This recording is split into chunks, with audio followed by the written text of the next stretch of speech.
अच्छे शौहर की सिफतें।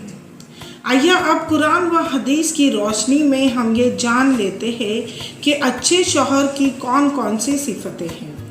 ये बात जहन में बिठा लीजिए कि अगर आप अपनी बेटी के लिए कोई रिश्ता ढूंढ रहे हो तो उसके लिए ये मिसालें काफ़ी हैं जो खुदा रसूल ने हमें बताई हैं। जैसे कि हज़रत अली रज़ी अल्लाह अन्हा जो दिलेर थे, शुजाअत थे और उनका जिस्म जो था हर मुशक्क़त करने के लिए हमेशा तैयार रहता था। उनको शेर दिल अता किया था खुदा ने और ज़िम्मेदारियां निभाने वाले इंसान थे। सबसे बड़ी बात तो यह है कि अल्लाह ताला ने उन्हें इल्म इतना अता किया था कि उलूम के वो एक असीम समंदर थे।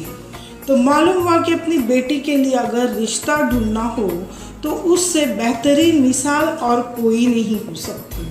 दूसरी मिसाल हज़रत उस्मान गनी रज़ी अल्लाह अन्हा की है कि अच्छा कारोबार था, समाज में इज़्ज़त थी, इज़्ज़त का मकाम हासिल था। इस्लाम लाने से पहले भी समाज के सम्मानित इंसान समझे जाते थे।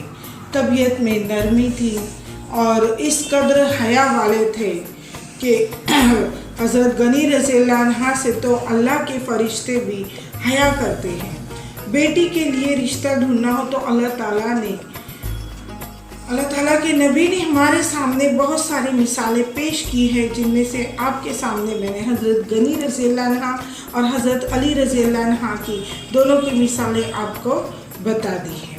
अल्लाह ताला ने मर्दों को औरतों पर एक दर्जा अता फरमाया, यानी उन्हें घर का सरदार बनाया हुआ है।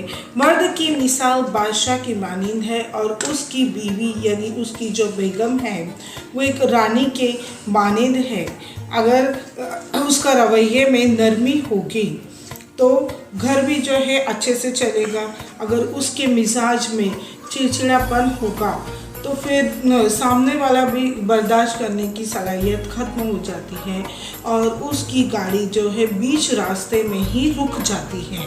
फिर घर में जो है बार बार अनबन, झगड़े, फसादात होते रहते हैं, जिसका हमारे बच्चों पर भी बुरा असर पड़ता है। इसके लिए मर्द को चाहिए कि वो अपने मिजाज में नरमी रखे और उसमें बर्दाश्त करने की सलाहियत होनी चाहिए। वो मर्द जिसमें बर्दाश्त करने की सलाहियत बिल्कुल नहीं है, उनकी ज़िंदगी की मैंने आपको बताया गाड़ी जो है बीच रास्ते में ही रुक जाती है। मामूली सी बात पर वो चिड़चिड़ करने लगते हैं और फिर बात जो है तलाक तक पहुंच जाती है, क्योंकि रहना मुश्किल हो जाता है। घर की खूबियों में से एक खूबी ये है कि उसके मिजाज में नरमी होनी चाहिए, क्योंकि वो घर का मुखिया होता है, हेड ऑफ दी हाउस होता है, हाउस का सबसे मेन सदस्य होता है। जब उसकी मिजाज में नरमी ना हो, वो बात बात पर अगर चिड़चिड़ करने लगता है तो फिर घर का माहौल बिगड़ जाता है।